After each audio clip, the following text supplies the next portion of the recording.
things. Okay, and then we'll be ready to go. So I know we don't have a great deal, excuse me, of time today. So I'd like to get moving. Thank you for inviting me. It's a pleasure to be with you. My name is Tom Gabor, and I'm going to be giving you a flavor for our illustrated book with illustrator Violet LeMay, as well as a few myths and facts about gun violence. And it's a unique book in that, to our knowledge, it's the first adult nonfiction illustrated book on gun violence. And I'll explain later what some of the benefits are of such an illustrated book. And I know some of you, Carolyn, for example, have had an opportunity to look at it. We were honored to receive a silver medal in the nonfiction category, gun, government, and politics from what's called the Book Fest. So we were honored to receive that. Now, just a word or two on myself and then on Violet. I was a criminologist. I am a criminologist. I was a professor for 30 years in Canada at the University of Ottawa, got my doctorate at Ohio State University. I've served as an international consultant in the area. And in the last 10 years, I've published 5 books on the topic. Not every book you see here is on gun violence. And the previous book was American Carnage. Some of you may have heard about it. It's co-authored with Fred Guttenberg, who is the gentleman from Parkland, whose daughter Jamie was one of the young people murdered at the Parkland shooting on St. Valentine's Day in 2018. So Fred and I joined forces, and the book received quite wide acclaim.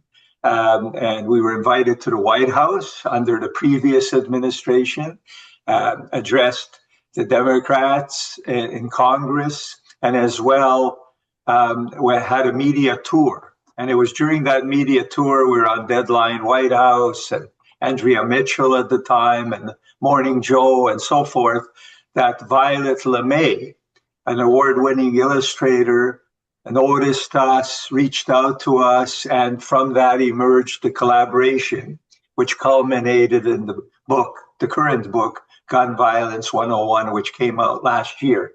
Excuse me. There's been unfortunately, our publisher went broke, which is not uncommon, and we have a new publisher now called Books That Save Lives, and they're just getting our book up and running on their website, and we're going to be relaunching the book with the new publisher. In any event, that's how Violet and I got to connect. She's American, but currently living in New Zealand.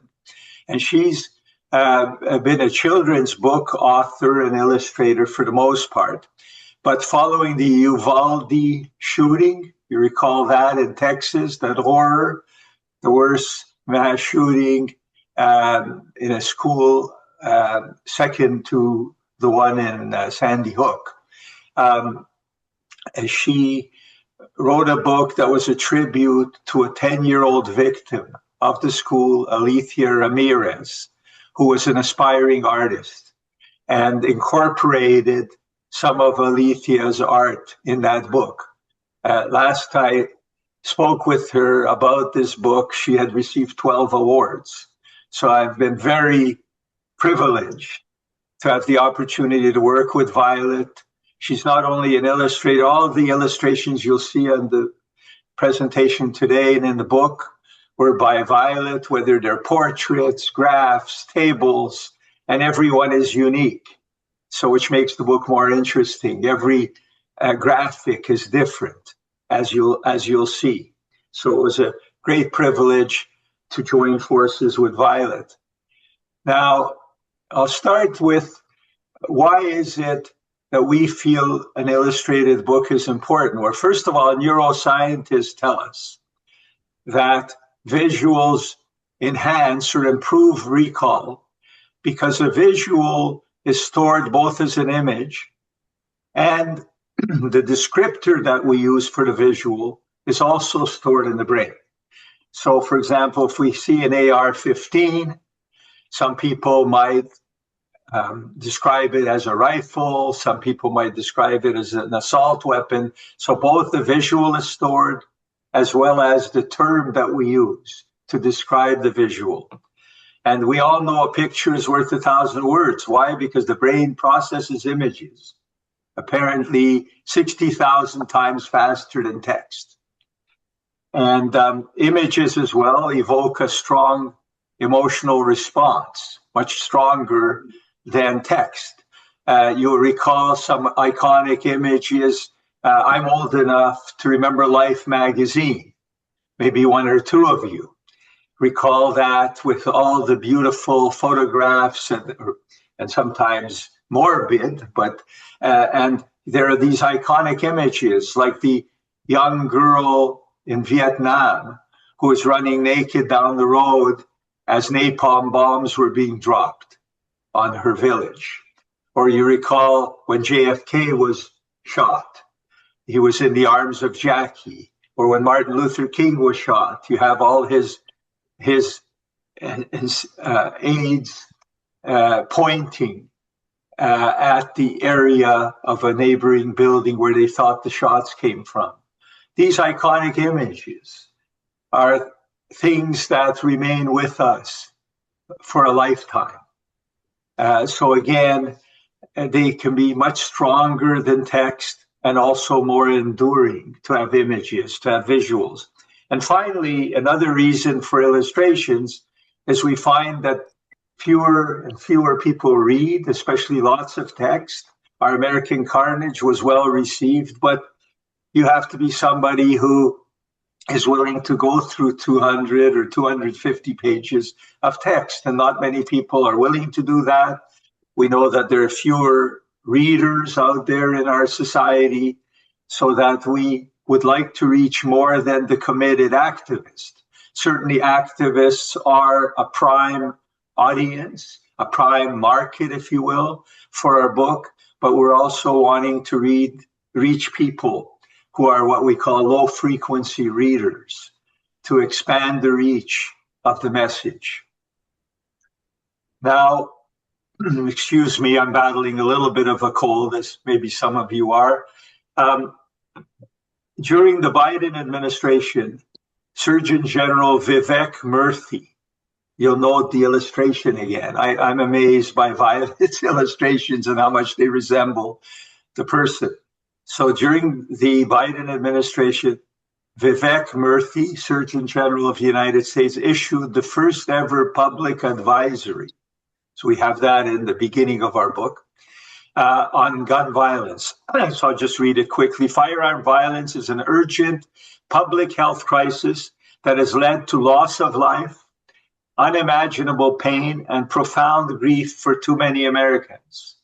Now, the Trump administration removed that advisory from the website of Health and Human Services, and as we know, has rolled back many measures designed to prevent gun violence, including closing the Office for Gun Violence Prevention that was right in the White House. So that advisory is gone and perhaps will be resurrected by a future Surgeon General. Now, certainly removing that advisory was a partisan move and did not reflect an enormous improvement in our gun violence situation here in the United States. And we just have to look at, here's another of Violet's, the line graph on the left shows that if you go back several decades, vehicle-related deaths, car crashes were responsible for far more deaths than guns. But in 2023, they converged, and actually for the first time, gun-related deaths passed motor vehicle deaths in the United States. So yes, we still are a problem, have an issue with gun violence in the United States. And if you look on the right, when we combine all high-income countries, the United States, and take into account population differences, the United States is 25 times the gun violence rate of other high-income countries when they are combined.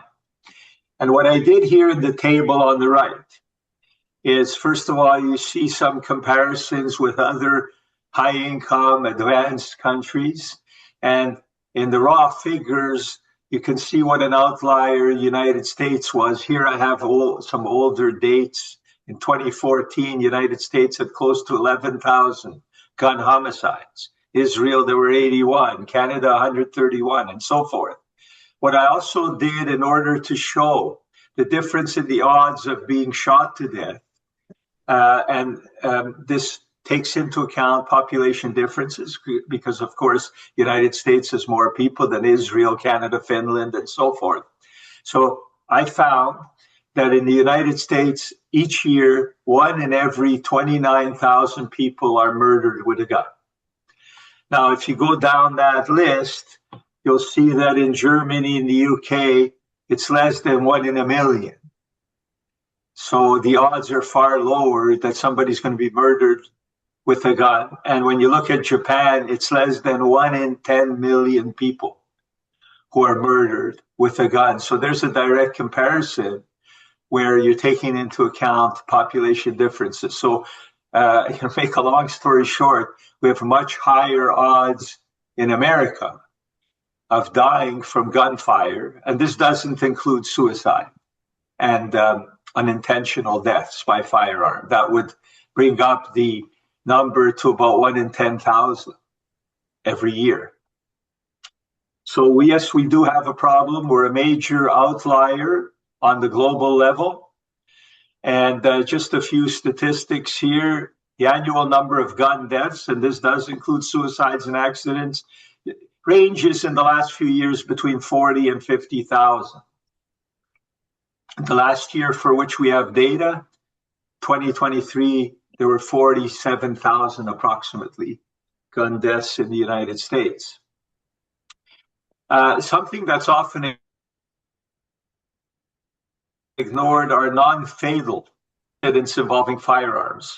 And each year, about 100,000 plus individuals in the United States receive or incur a non-fatal injury. And when we're dealing with guns, frequently could be a brain injury, gunshot wound to the head, to the spinal column, to some critical organ. So people have very substantial reduction in the quality of their lives.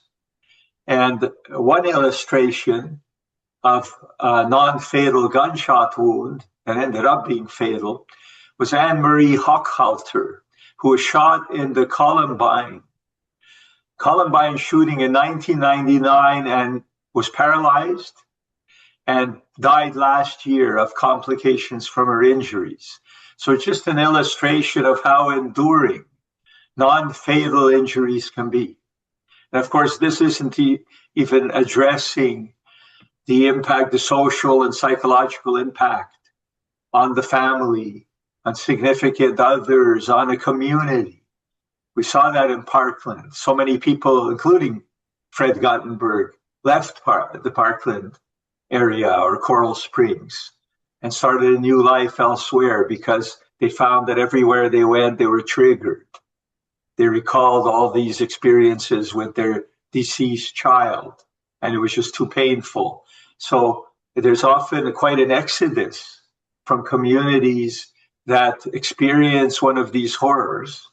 And there's a stigma too, where people don't want to buy often a home and move to a place where there's been a mass shooting of that magnitude. And schools, just like in Marjorie Stoneman Douglas and Sandy Hook, are often torn down, they're demolished because of the stigma and trying to start afresh. Mass shootings, we have over 1 per day in the United States for 4 consecutive years from 2000 to 2023.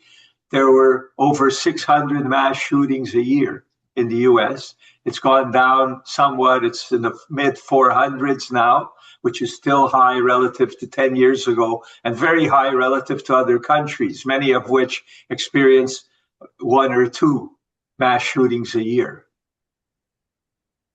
And Carolyn mentioned she was hoping we would discuss this.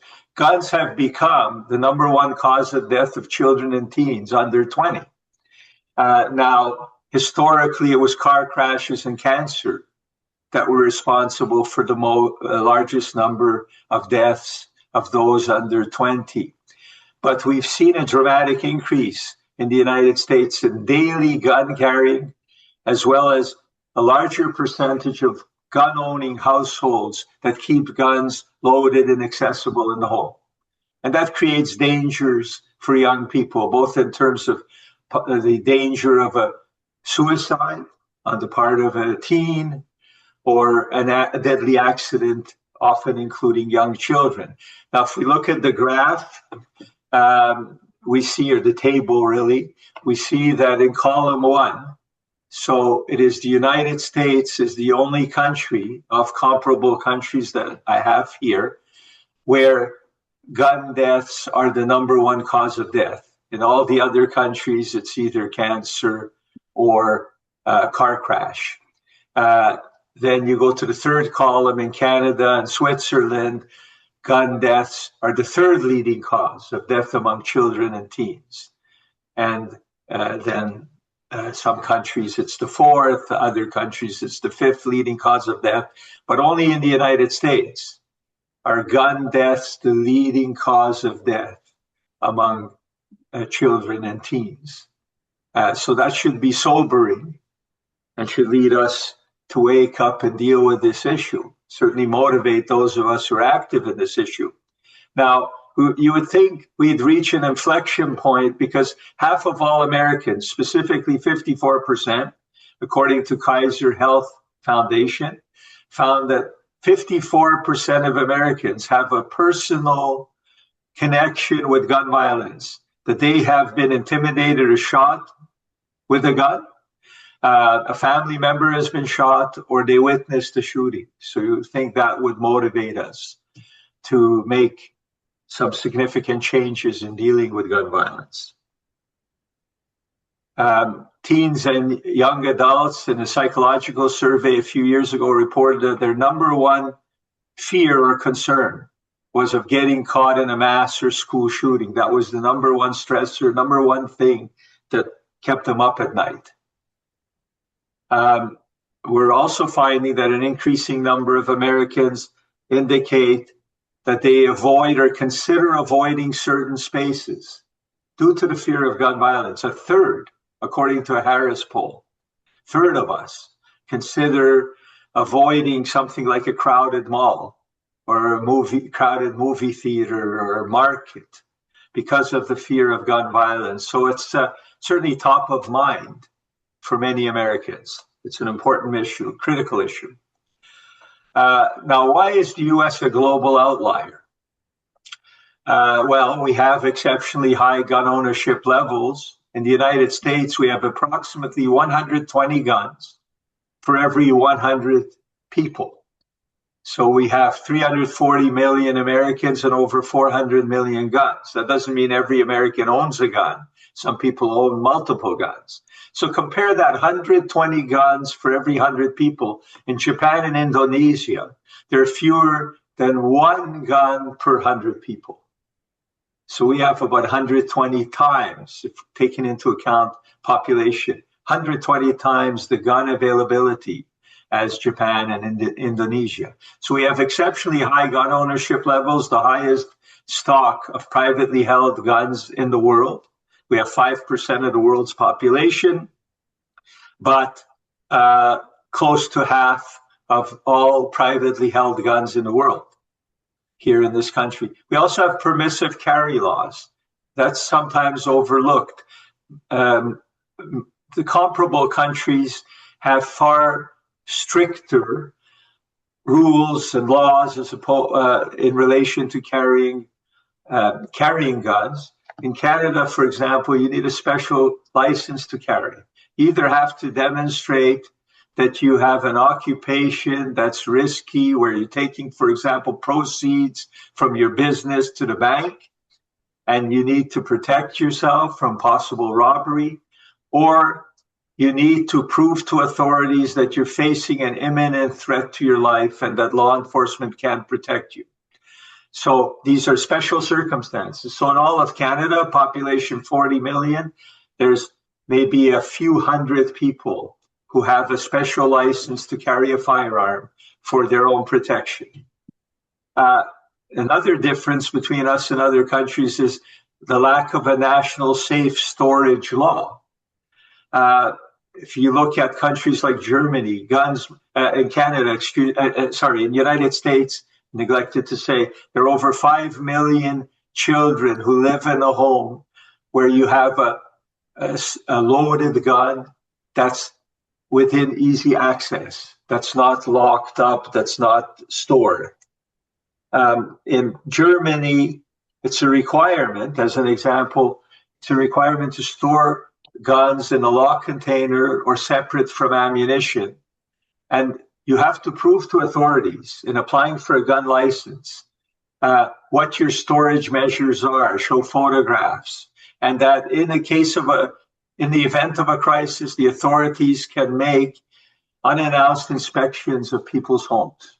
So if there's been a serious big mass shooting or something, they can enter people's homes unannounced if they feel that it's critical to the investigation. And then we have a fourth factor here of why we believe the US is a global outlier in this area in relation to gun violence, is the lack of regulation of assault-style weapons. We're the only advanced country that doesn't ban or severely restrict assault-style weapons, such as the AR-15. And you look at one of Violet's illustrations here. I just love her illustrations, by the way. We see in the mid-1990s, we had about 400,000 of these assault-style military-grade weapons, whatever you want to call them. In 2023, we had 20 million. So there was a 50-fold. There was an increase of 50 times the inventory in this country of these weapons. And it's far higher even today. So more than 20 million of these assault-style weapons in circulation. And that also accounts for the fact that many of the deadliest incidents in U.S. history, mass shootings, have taken place over the last 15 years. Just a couple of more slides. I don't know if you'll have any questions. There's this pernicious myth about gun violence being confined to people of color in the inner city. And in fact, there was a study done that showed that between 2016 and 2020, 2/3 of the U.S. counties with the highest gun homicide rates were rural counties. Many of them were in the South. So this is a national problem. It's not confined to the inner city, and it's not confined to any particular demographic group. Just a couple more slides. This is a very critical factor is why are people purchasing guns today as opposed to 25 years ago? Well, we see that in 1999, because you can buy a gun or acquire a gun for many reasons, including hunting, collecting guns, target shooting, or self-defense. Self-defense was given as a reason in about a quarter of the cases in 1999. So a quarter of gun purchases were made due to self-protection. By 2023, it was 3/4. So now a majority of people are getting guns for self-protection. So when why is this significant? Because when guns are kept for self-protection, first of all, they're more likely to be carried than if somebody acquires a gun for hunting. And they're also more likely to be kept loaded and accessible in the home. And you recall a few years ago, there were a few cases where somebody knocked on the wrong door and got shot. And then in another case, somebody pulled in the wrong driveway and got shot. Well, I would submit, and we're seeing more and more surveys tell us, if people are keeping guns loaded and accessible in the home, which means they're more likely to utilize that tool if they see some stranger pulling up in the driveway or knocking on their door. If they didn't have that accessible gun, they might have to engage the individual or even chase them off, but they wouldn't have that gun to deploy and to murder somebody who just happened to knock on the wrong door. So this is a disturbing trend that so many more people, first of all, are acquiring guns for self-protection. They've bought into the gun lobby's narrative that we're safer with guns in our home, safer carrying guns and so forth than otherwise. And citizens tell us when they're surveyed, there have been a number of Harvard surveys done over the years that have found that citizens feel less safe, not safer, if they find that more people in their community are carrying guns. And a final slide is this is an image that we obtained from the Kansas Historical Society.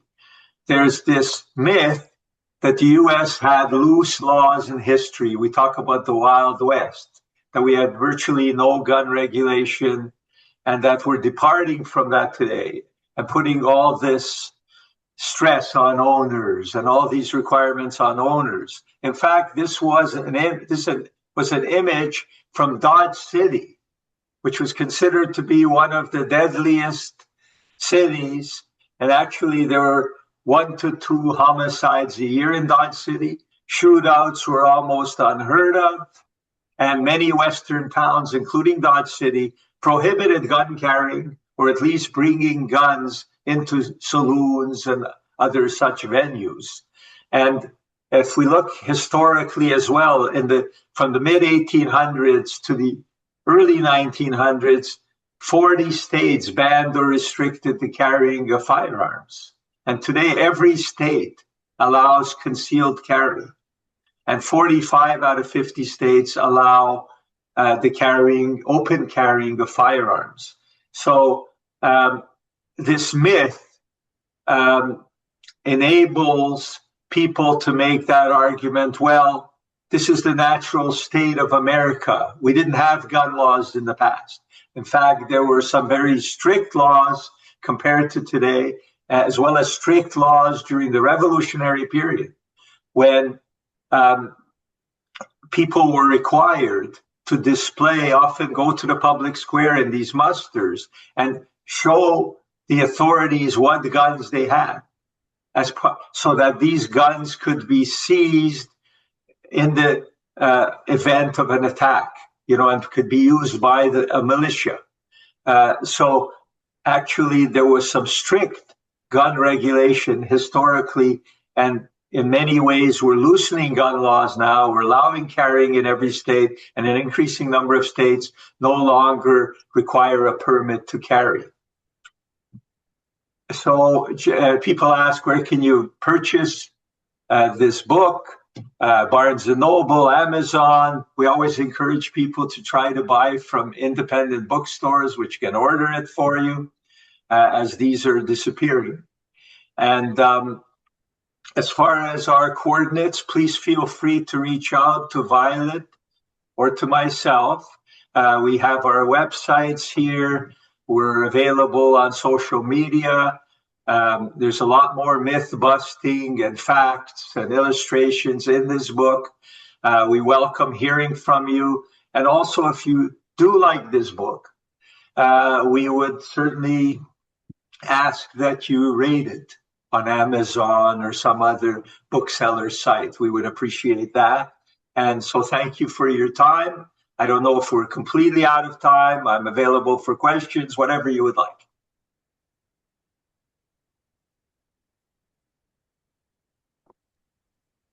Wonderful. Thank you. Carolyn, we have time for questions, I think.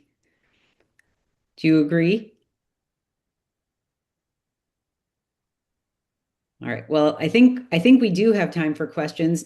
Tom, thank you so much. This is so meaningful and so helpful. Your book is wonderful. It is really easy to understand. The graphics are so impactful. I think it will help people remember some of the statistics. Many of Mhm. us who have been in this movement a long time have heard many of these statistics, but when you see those visual representations, it does make it much easier to understand. And it also feels like something that would make it easier to share with people so that they get it and retain it and remember it and don't just hear it as blah, blah, blah numbers. Um, Exactly. May I interject for 1 second? We were just, of in course. fact, on that last point about sharing, we were just contacted yesterday by a group in Gettysburg, Pennsylvania, and they have some community meet, 3 or 4 meetings where they try to raise awareness about the issue and asked us if they can use an illustration or two. So uh, do need our permission and our publisher's permission, but I encourage you, we welcome using these illustrations with our permission and the publisher's permission. So just please know that if you find something that's really compelling that you would like to show people, like to me, I get blown away by that illustration about the military grade weapons and how she's displayed that and how much they've multiplied by a factor of 50. So just wanted to, sorry to interrupt, just wanted to let you know that you're more than welcome to use some of the material. You just need to ask us for the permission. Thank you so much. That is actually one of the questions. Susan Cohn asked that very question in our chat. And Susan, just so you know, is a longtime activist with Moms Demand Action and also a League of Women Voters supporter. She has been working on the issue of gun violence prevention for many, many years, including safe storage in particular, as a message that she's shared. She used to live in Naples. She now lives in Gainesville, but the safe storage issue is something that she's been working on particularly in depth for years. And so I know she is looking for ways to share some of these statistics in a way that will be meaningful to people. So she did ask that very question. What's the best way to reach out to you? Is there, or to your publisher, in order if she wants to incorporate this in one of her safe storage presentations, for example? Yes, well, the Books That Save Lives is the name of the new publisher. Books That Save Lives, I think it's .org or .com. Uh, but if you have any difficulty at all, please contact Violet or me. My website is, you see, thomasgaborbooks.com, and you have my email address. And so my contact information is there. Violet's contact information is there.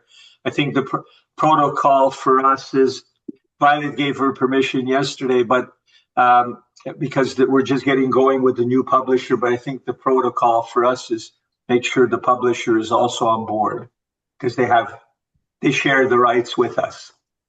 Great. But our email contact information is there, and we can be contacted on Facebook as well as some of the other social media Thank you so platforms. much. That's really helpful.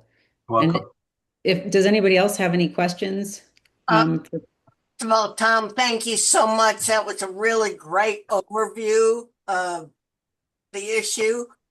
Um, at the last Florida State Gun Violence Prevention Committee meeting, they announced that there's going to be an initiative in April to encourage gun locks. And Yes. I'm hoping, I've contacted several organizations to see if they would be willing to distribute gun locks like the Collier County Libraries. And I'm hoping that with that initiative, we'll get more people to help us. Right. Are you familiar with the Broward Initiative? Because they've been very active in Broward County in disseminating, I think, tens of thousands of gun locks over the last few years to everything to pediatricians' offices, law firms, all over the place. If you reach out to me, I can connect you with the lady, Barbara Markley, who is also has been very active with the league at the state level, and she's probably the most active in relation to that initiative. I think it's called Lock It Up or something like that in Broward. Okay, thank you. Yeah, Welcome. I have a couple of questions. I recently read that Virginia is trying to ban assault rifles in Right. the state. How successful do you think that's going to be in light of the Supreme Court ruling? Well, that's the thing. The Supreme Court, obviously, their rulings have become more extreme in terms of gun rights, if you want to call it that. Um, they can pass legislation, and I know there's a bill in the Florida legislature as well relating to an assault weapons ban. We don't have a ruling yet on these weapons. I know Justice Scalia, who wrote that very consequential 2008 Heller ruling, that for the first time recognized the right to own a firearm, a handgun in the home for self-protection, did mention that in his ruling that we don't have the right. The Second Amendment does not confer the right to own any type of gun for any purpose and in any setting. So, depending on how influential that decision was, I'm afraid, though, that the current Supreme Court is strongly packed with individuals who keep loosening gun laws. But there's been no decision on assault weapons, and I would imagine there'd be a lot of pressure on them to decide in favor of some curbs and not to totally allow military grade weapons to be treated like any other firearm. I'm not overly optimistic about anything, any kind of ruling by this Supreme Court, but I wouldn't say that it's out of the question.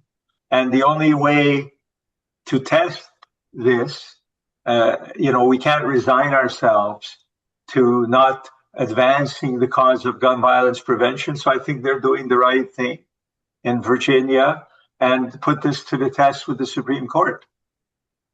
Right. Wendy, you have a question? Hi, everyone. I'm here in Broward County. And first, I want to thank you, Catherine, for inviting me to the meeting. I'm so glad I joined. And Tom, this book is so amazing because the illustration makes it so easy for people to even digest the complexity of the gun violence issue and the prevalence of guns in this country. Thank you. My question is, in Broward County, I'm, part of the Moms Demand local group here. And we actually have an exciting partnership that's about to, happen next week. We're partnering with a university professor. Her name is Elena Garcia. She's the professor in the theater department. She's also a playwright, and she produced a play called Give a Boy a Gun. And this play, it's about two teenagers who's going through high school, social pressure, isolation, bullying, and it's around these issues that our teens, our kids are facing, and in the gun culture. So anyway, we're partnering and we're going to be at this event. And as I'm watching your slideshow, I'm just thinking in my head that, it's an academic environment and how wonderful it would be to actually have your book right there to even, not in a way to kind of promote, but to share with people that there is, your book available if they want to, read more about it. How do Absolutely. So I know there's copyright, how can I do that? Am I Well, allowed? thank you, Wendy. Thanks for your comments, and please rate us if you think highly about our book on Amazon or what have you. We would appreciate that. But, what I would recommend is to reach out to myself, and I will get you in touch with the publisher because they'll make arrangements about, a bulk purchase, or they can make available to you a number of books. That's outside my lane. But you can reach out to me. I'll connect you with the publisher, and you can find out the different ways that you can have the book present there. Yes, that would be wonderful. Okay, thank you. So we'll get that going. Just reach out to me and we'll get it going from there. When is your event?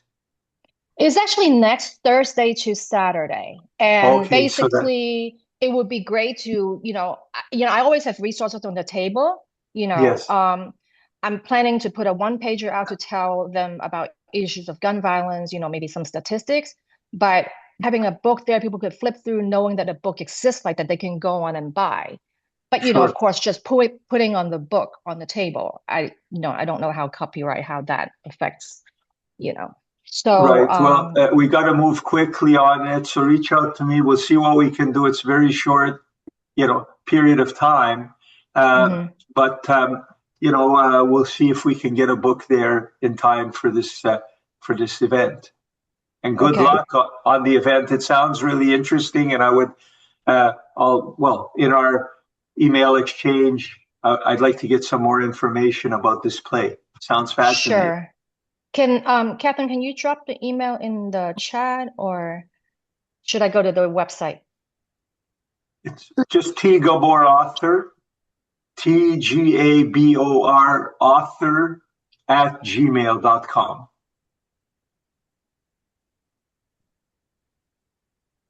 TGABOR author @gmail.com.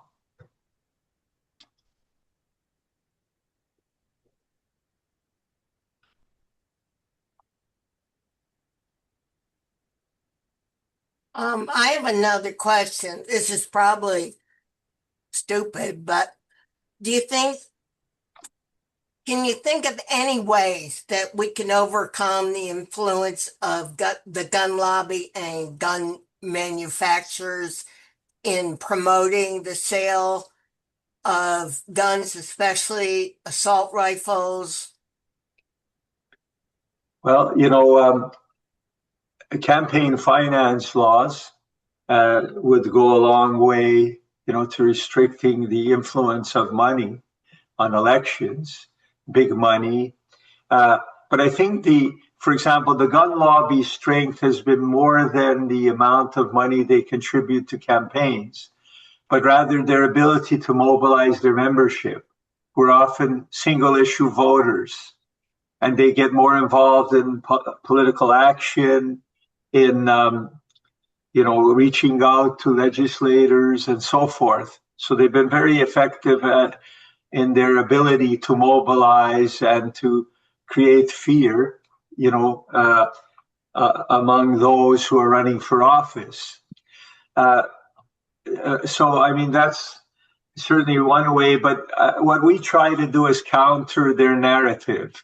Their narrative, which began in the 1980s when the gun industry really started experiencing a crisis in sales, hunting, purchases were going down, and they introduced this narrative of, you need guns to carry guns and keep guns in your home for your personal defense. And many Americans, if we look at the increase of Americans who believe that they're more safe with a gun in their home, really increased. So the gun lobby was successful in promoting that narrative among many Americans. And that's what prompted me to write and bring Fred in, but to write American Carnage, as well as this book. We're trying to counter that narrative with our own narrative that's based on evidence. And that's the best way, is get the message out there that people in general, there are exceptions, are less safe with guns in their home and more guns in the community. And that as far as military grade weapons are concerned, these are responsible for the overwhelming majority of high fatality mass shootings. The data's out there. It just needs to be presented to the broader public. So I think messaging is what it's all about, and countering that narrative that guns make us safer and we need military grade weapons. People even open carrying them in certain states. Yeah, like Florida. Mm-hmm. Any other questions?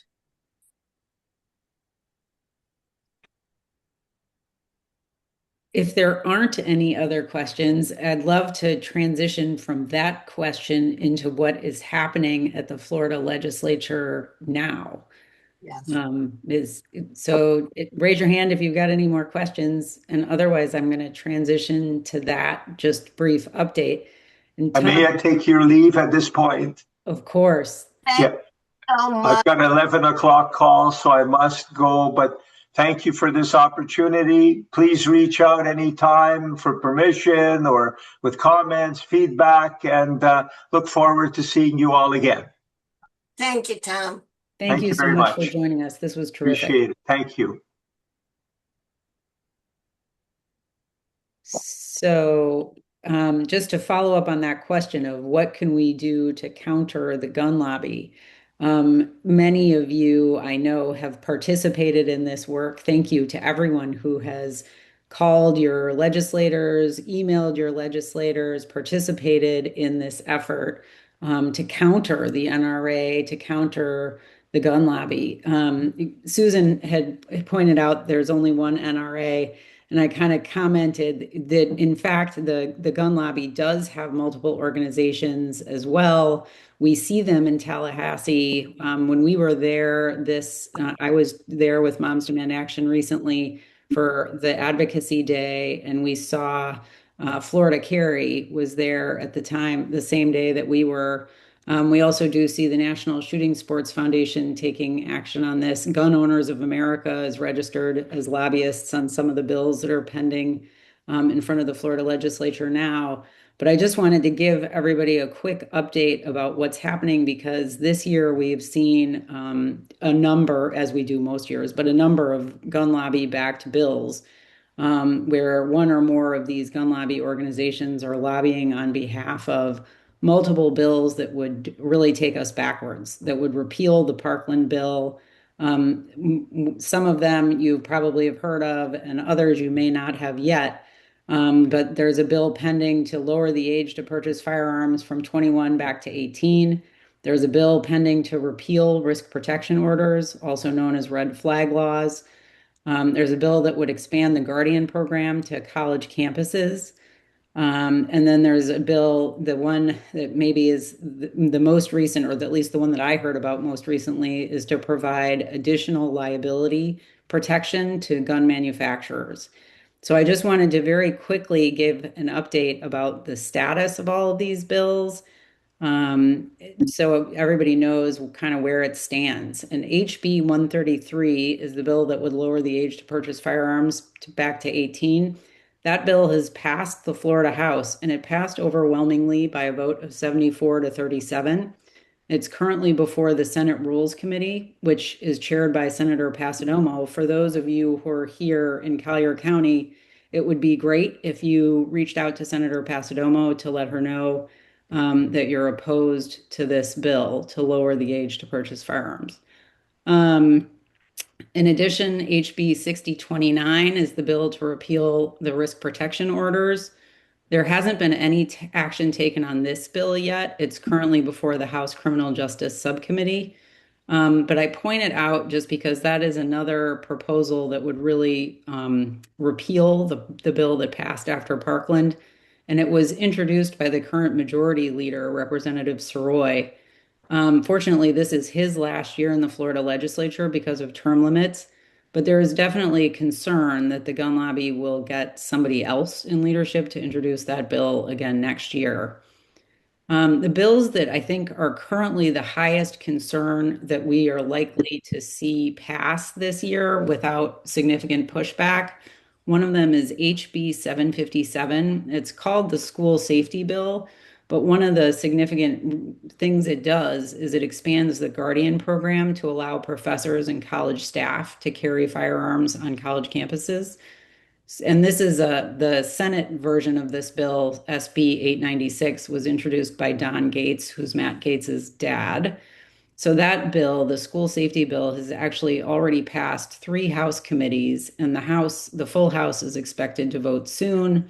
The bill is pending in the Senate committees, including the Rules Committee. So again, this is a bill where Senator Passidomo will have a significant voice. So this bill has received bipartisan support in the House.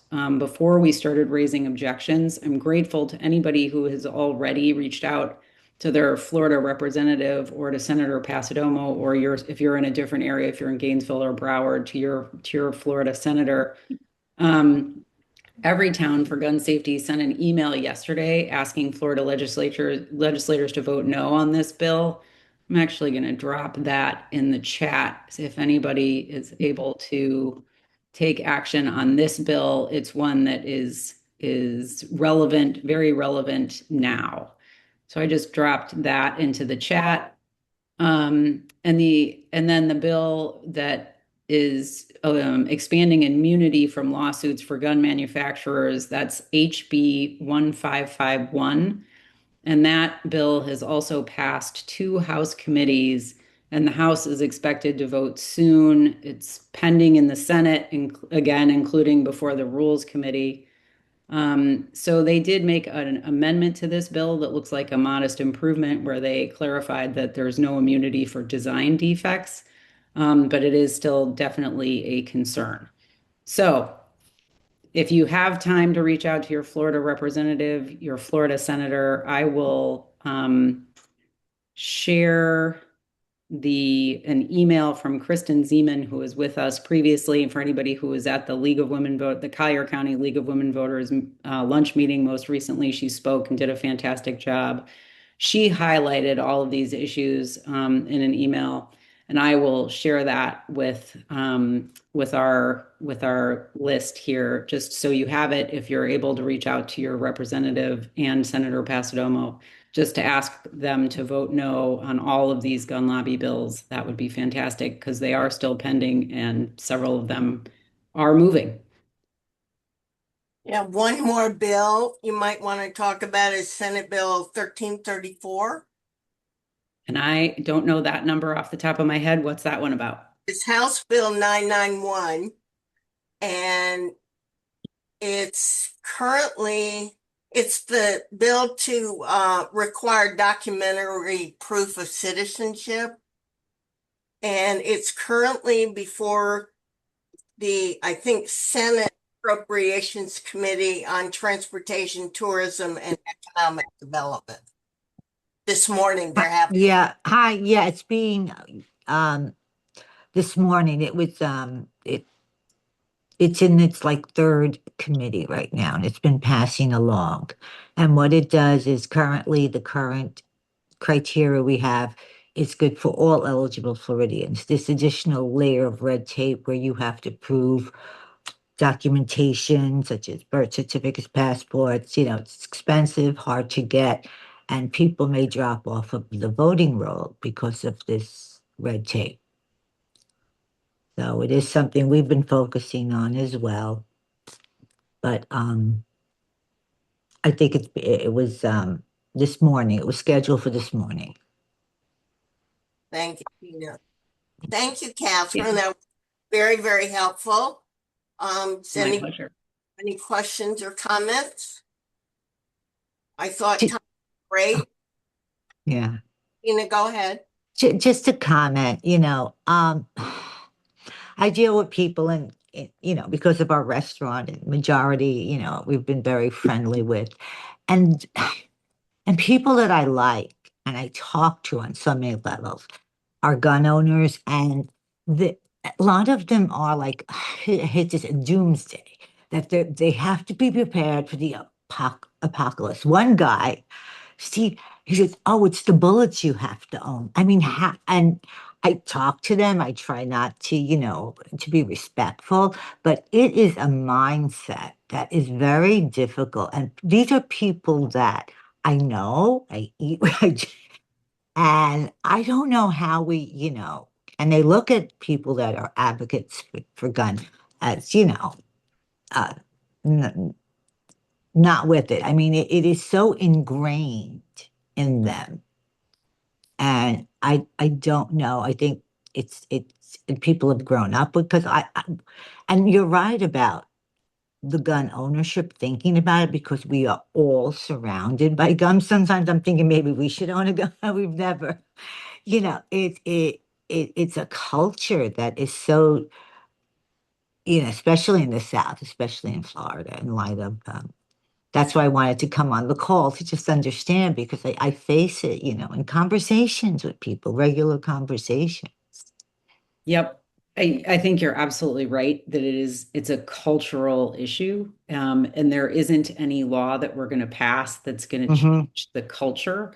But I think it's important to recognize that the gun lobby has really intentionally cultivated that culture. Mm-hmm. And you Mm-hmm. saw that in the statistic that Tom shared about the percentage of gun buyers who were focused on self-protection in the 90s and how that shifted to today. And they have sold people on this idea that they are safer with a gun.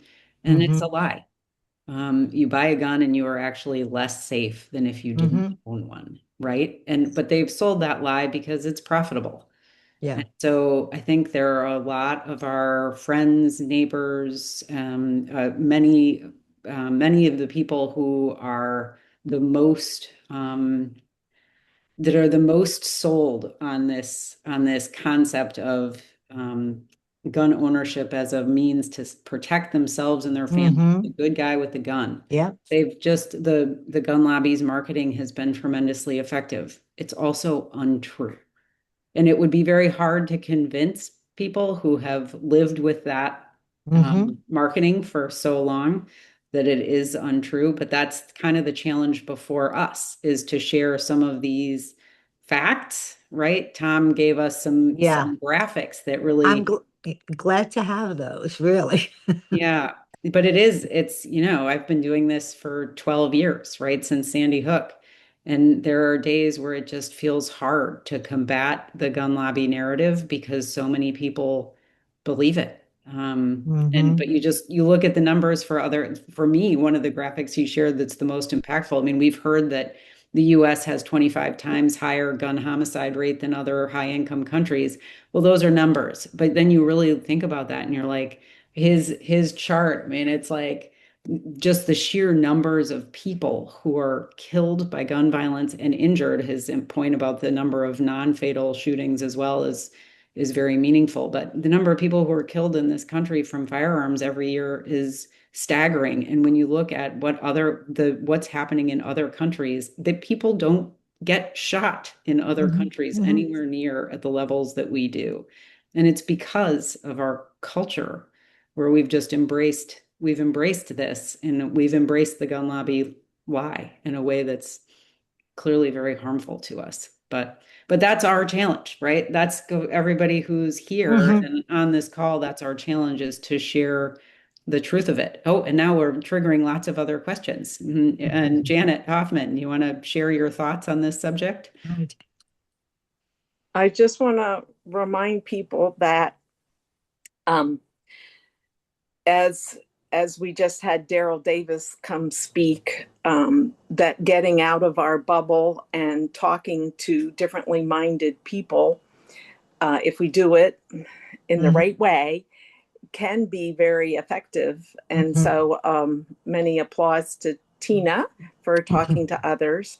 And that it takes time, that we Yeah, have to be that's patient. I mean, it took yeah. Daryl Davis often two years to get someone to leave the KKK. Mm. And also how powerful personal stories are, life experiences, that sometimes data does not move people.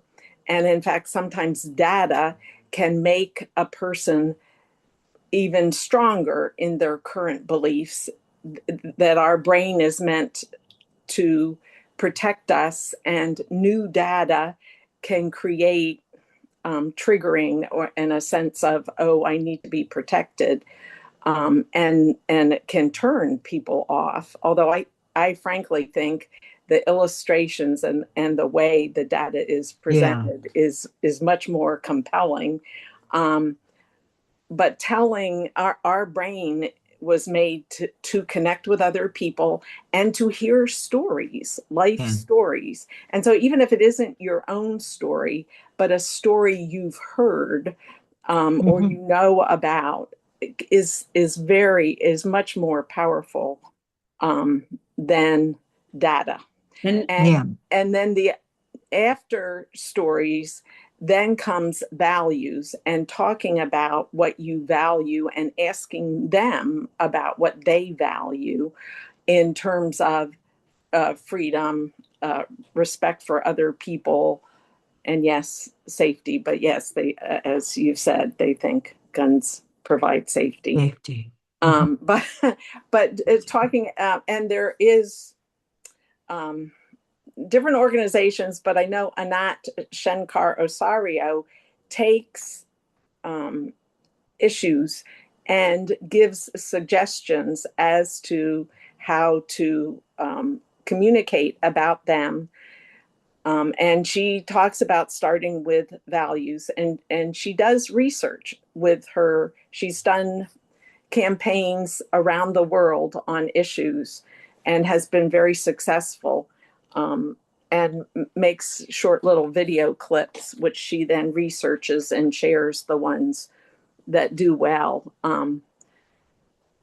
And so I think it's ASO, or anyway, she is a very valuable website, I think, anyway, in terms of communicating about issues. Thanks, Janet. And Daryl Davis was just fabulous. He came to the UU congregation recently, and his story is just so impactful. The way he's actually persuaded people who have been lifetime members of the KKK, to Wow. leave the KKK, right? That you could persuade. I mean, because personally, as I've been engaging in this issue with gun violence for many years, I always thought we were sort of aiming for the people in the middle, or the people who were indifferent, or the people who, weren't very actively involved. It had never really occurred to me that I could go into the heart of the NRA and try and pull people out of the NRA. But to watch him, really, that was inspiring. Although I do still wonder, how does he know when he shows up at the, KKK member's house that he's not going to be shot? But he talked about a couple of strategies and values and principles, and one of them was that people want to be respected, people want to be heard, people want to be treated fairly, people They want to value. be understood, and they want to support and protect their family. Right. And they want their Mhm. family to, yeah, they care about their family just like you care about your family. So he really was trying to understand and relate to people, meet them where they were, but then suggest, so plant seeds. I think he talked about it as planting seeds, and I find that incredibly hopeful that we could plant seeds for people to leave to leave the NRA, just as he has planted seeds for people to leave the KKK. Thank you for sharing that. And Wendy, you wanted to share something as well? I just want to say I really enjoy conversations like this because as I'm listening to all of you and I'm thinking to myself, I come from a different part of the world. I come from Asia. I don't Mhm. grow up with guns. I don't even know how I end up in this movement, but Sandy Hook happened, I have a young kid. And then of course Parkland happened, and Yeah. that's when it all started because I have young kids in school. But, just listening to all of you is that, my family back home often ask me, what is wrong with America? Your Mm. kids are dying. Yeah. There's not enough, things being done. And of course, we know that there are laws passed and it's a slow, movement. Um, but I just feel like sometimes it's so disheartening. In Florida, it's tough because I feel like sometimes Mhm. we're fighting a very tough fight. Sometimes it feels like we're fighting a losing battle. But conversations like this just kind of keep me a little bit hopeful. Mhm. So, yeah. But I do have a question for Catherine about the campus carry bill, I mean, school safety bill. Is that do you know if the conceal and the open carry clause is taken out of the Senate version? Because I know it's no longer in the House version. Didn't they pass there's the CS, which is like an amended version of the bill. I don't know the answer to your question about whether that's made it into the Senate version, but what does that CS stand for? It's like consolidated, I forget what the Committee CS. substitute. there we go, committee substitute. So the Yeah. committee substitute. So I don't know if it's made it into the Senate version, but my guess is if the House passed it, that's what the Senate's likely to do as well. But I'm only speculating. I really truly don't know. Yeah, I guess I'll look on the website and find that out because at least the school safety bill has the concealed carry and open carry taken out, and I'm just hoping that the Senate version would be the same. Yeah, I am optimistic that that's the case. Well, and they Okay. also took out students, right? Because previously they were allowing students to I carry. believe so. At least in the House version, yes. Yeah, Yes. so it has gotten a little bit better. Um, Yeah, but but it still. and it, it unfortunately looks very likely to pass without Right. and I just it's hard to get it's hard to get people's attention to focus on this issue, I think.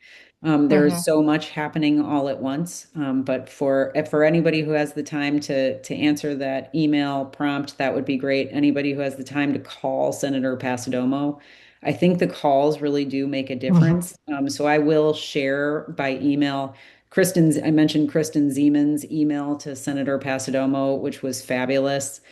She's a retired police officer, and so she really spoke about all of these bills from a law enforcement perspective.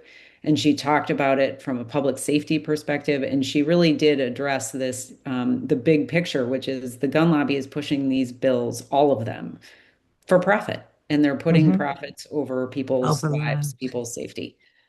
So I'll share that by email. As Mhm. follow up to this. Just it's the most useful talking points that I know of at this moment.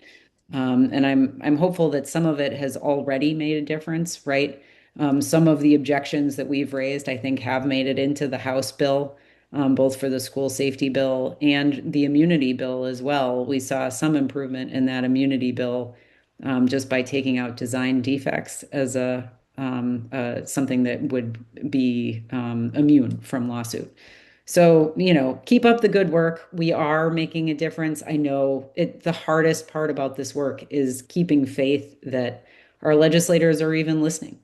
Or because it does sometimes feel like, oh, we've been doing this work for so long, and yet the problem keeps getting worse. So it's hard. It's hard to keep going. But we have to celebrate the wins when we get them. And one thing that I think we're likely to win on this year is I think the bill to lower the age. I shouldn't count our Mhm. chickens before they're hatched, but it looks like the Senate's likely to hold at this moment. And the bill to repeal risk protection orders, it looks like is stalled. If those two bills don't pass this year, we should celebrate that as a win. Thank you, everybody who's taken action to prevent the repeal of the Parkland bill. Your voices matter. Ultimately, our legislators are responsive to the public. The people do have the power to replace them, and they know it, and so they listen when they have to. So thank you, everybody, for engaging on this issue, for spending your time with us, for talking about hard subjects on a Wednesday morning at 10 a.m. You all give me hope that we can continue to make a difference. Thank you all very much for coming. Really appreciate it. And thank you, Catherine. Take care, everybody. Okay, thank Thank you. you, Carolyn, for lining up Tom Gabor. He was He was fantastic. fabulous. Thank you. Thank you. Thanks, everybody. Thank you. Bye-bye.